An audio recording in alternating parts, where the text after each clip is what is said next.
Hello, everyone, and welcome to another episode of StormTracker8 Beyond the Forecast. Of course, with me today is StormTracker8 meteorologist Madison Ohms. Madison, how are you on this lovely, warm afternoon? I am doing great. I'm happy to see that sunshine outside. Yeah, it really is nice. The sun out, temperatures well into the 60s, and this warm weather is here to stay. That's one of the things we're going to be talking about. But before we get into that, as you know, 30 years ago today, we are in day 2 of a pretty good storm that hit Central Virginia.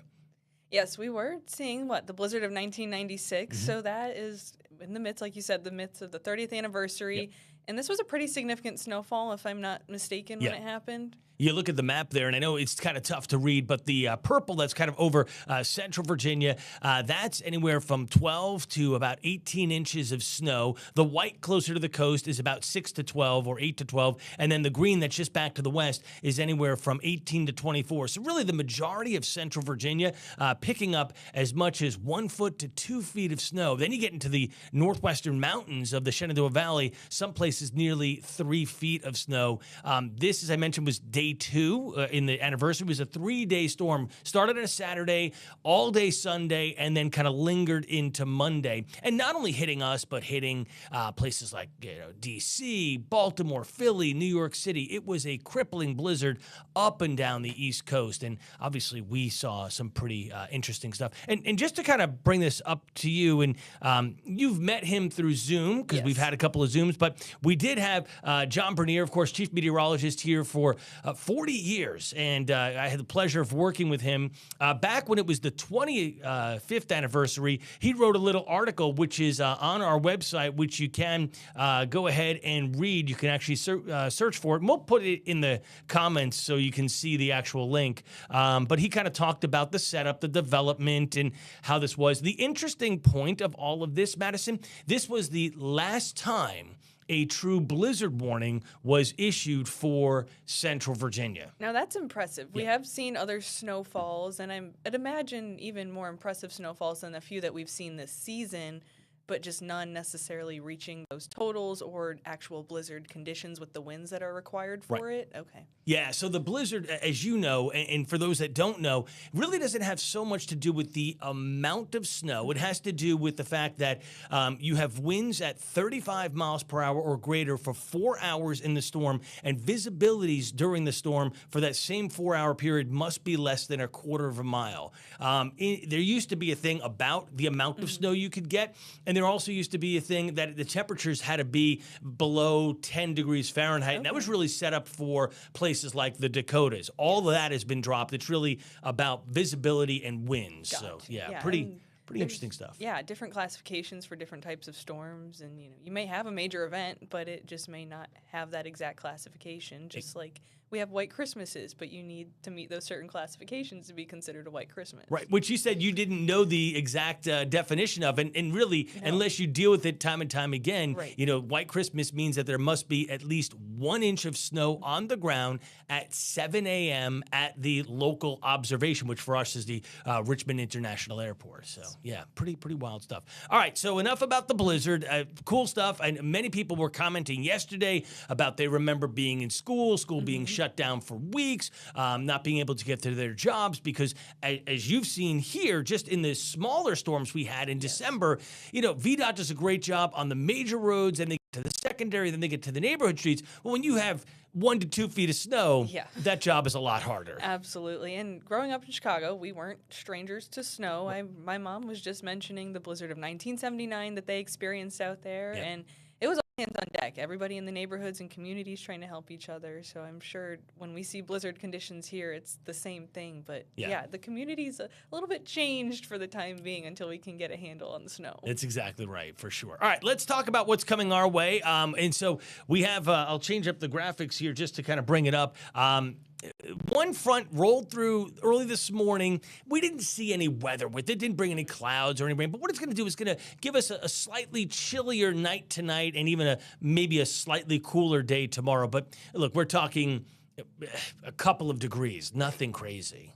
Maybe low 60s, maybe a few folks out west, away from the metro area, potentially upper 50s, but it's still going to be a much warmer than average day that's headed our way for Thursday. And now you take a look down to the southwest. You see the rain just south of Phoenix in Arizona, moving closer to New Mexico. That is the next system, which is going to be impacting not just us, but also the Midwest. And you did some work putting some graphics together. So I want to kind of turn this over to you here to kind of walk us through what's going on. Yeah, so we see this system set up, and this is by Thursday morning around 7 a.m. So it's well past Arizona and New Mexico, and it's continuing to make its way east. So that low pressure system just east of Colorado is going to get closer and closer to the Midwest, like you said. So come Thursday afternoon, they're seeing a lot of rainfall, especially in Chicago and Iowa, even well into Wisconsin.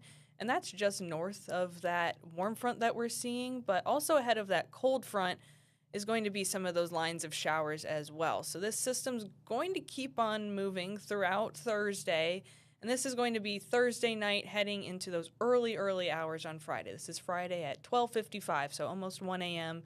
And that low-pressure system, it's sitting over Wisconsin, but still lots of those wind shifts beneath that warm front that we're seeing, and then a lot of rainfall that's going to be preceding that cold front that's going to be reaching us as well. So that is going to be setting us up for Friday, and this system doesn't just impact the Midwest and portions of the Northeast. It's going to impact people south as well. And you mentioned we're going to be seeing potential for the first severe outbreak for this year as well. Yeah, that's what it looks like. And this isn't going to be the biggest severe weather outbreak, but the first one for 2026. And, we're highlighting an area from just south of Wichita down through Oklahoma City, central Oklahoma into North Texas.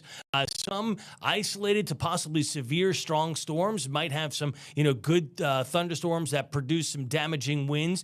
There will be some decent shear developing Thursday morning into Thursday night. You see that strong southerly flow coming up out of Arkansas, Louisiana, all the way into Missouri and southern Illinois. And then on the backside of that cold front, we're going to have strong westerly winds. So that kind of mixing could develop some really good thunderstorms. And maybe, just maybe, we might get one or two tornado warnings. We'll see how this is. Certainly, again, this is not something that we see in the middle of spring where you get those really violent types of setups. Right. But as we talk about all the time, Madison, severe weather can happen at any time of year and pretty much almost anywhere in the country. There are some places that get it more than others, as we know. So this will be something to watch, and the meteorologists out in that area will be watching this rather carefully. Let's talk about the other effect of this, which is the mild weather that is coming our way out ahead of this, Madison. Yeah, so then still taking a look at Thursday, when much of this system is finally inching closer and closer and potentially causing that severe outbreak, and then it's bringing those showers closer to us, it's still going to be pretty warm. That subtropical jet stream has moved northward a little bit more, bringing those warm temperatures back for Thursday, even though we see maybe a little bit of a cool down, or towards the end of Thursday, I should say, for our day on Friday. And then we're slowly going to start to see maybe a few folks reaching record temperatures as well. So our temperatures on Thursday still maybe reaching those upper 50s, low 60s for some folks because of that cold front that passes through. And then we see that trend with that jet stream moving northward. That's when we see our temperatures rising back into the 60s on Friday. We see 66 right now. We could push that maybe a little bit more, I'm anticipating. Yeah, I think, good chance that, middle to upper 60s is a good bet. And that's probably the closest we'll come to maybe seeing close to a record. Today, we're 10 degrees off, right? 68, 78. That's going to be tough to get. For some reason, Thursday's missing. I don't know why, but that's okay. It wasn't obtainable. Anyway, Friday, 68, and the record there is 73, set back in 1930 and 2008. And so the interesting part of that is that, we're 5 degrees off, but if we get a good amount of sunshine, we're not expecting the sunshine like we're having out there today. Right. But if we were to get a good amount of sunshine, we could easily pop to near 70. So we'll call it near record highs, but probably going to end up just short of that. Yeah, we are reaching it, but it's still, the records are set for a reason because they're not always going to be that common. So especially for Friday, pointing that out specifically, that's one that we're seeing the closest. Even Saturday, we see those higher 60s, the upper 60s. Right. But that record temperature is 2 degrees warmer than what was set for Friday, which puts it even farther apart. And then all of a sudden, you could see the Sunday and Monday, we're going back to what we've been talking about. Yes. back to reality for this time of year, which is highs in the upper 40s. So, yeah, as we get to that. All right, let's continue on. So we mentioned that the reality here, the upper 40s is where we should be for this time of year. Yes. Yesterday was nice, 62. We've already beat that today. So, yeah, but nowhere near that record today. And thankfully, let's put it nowhere near the record low. I mean, no. Because that, 2018. Not complaining about that whatsoever. And like you said, today average, I should say, not record high, but average high is 48 degrees. Yeah. That's what we experienced this morning here in Metro Richmond. Yeah, that was our low this morning, right? Yes, that was what we woke up to. So what our high temperature for the day should have been was our low temperature for the day. I'm sure most people are not complaining about that. We were almost all of us in the upper 40s this morning, maybe except for a few folks closer to those coastal communities. But it was a very mild morning, especially for early January. Yeah, especially for early January. This is kind of nice. We often do get a break like this, and we happen to have it. All right, let's take this on now. So we talked about the system that is coming out of the deserts of the Southwest, Phoenix and Arizona, moving up into portions of Missouri. We'll kind of extrapolate this on. Here we go into Friday afternoon, Friday night. Couple of showers possible. Saturday morning, we're going to wake up, and I think we're going to have lots of clouds. Yes. We're going to have strong southerly winds ahead of that cold front like we will on Friday. So that's why both days we're looking at, middle to upper 60s. And then when that front comes through, we're going to get some showers in here, but no severe weather, Madison. No, we're going to be seeing those isolated, maybe scattered showers at best, starting late Friday, during the day Saturday. But it does appear that there's going to be a few breaks. Like you mentioned, it's going to be very cloudy even when we're not experiencing those showers. But like you said, we're not going to be experiencing severe weather by any means. That's going to stick down south, closer to Arkansas, Louisiana, and all those folks, even reaching into southern Illinois. But as that system keeps on moving along and those wind shifts continue to change, it's not going to reach us, and the timing's just not going to line up for it to allow to happen. Correct, yeah. And then by Sunday, we're looking at partly sunny skies returning, and then that cool down begins across the region. Because, as you mentioned, this is kind of isolated to scattered showers, we're not getting, a tremendous amount of rain. Look, any rain always helps, right? Especially when you're talking about the western part of the state, which is still in either a moderate to severe drought. And it's not a growing season, but it has to do with well water and those that have aquifers that they have to tap into or groundwater to get their water. They could use some rain. They're still extremely dry.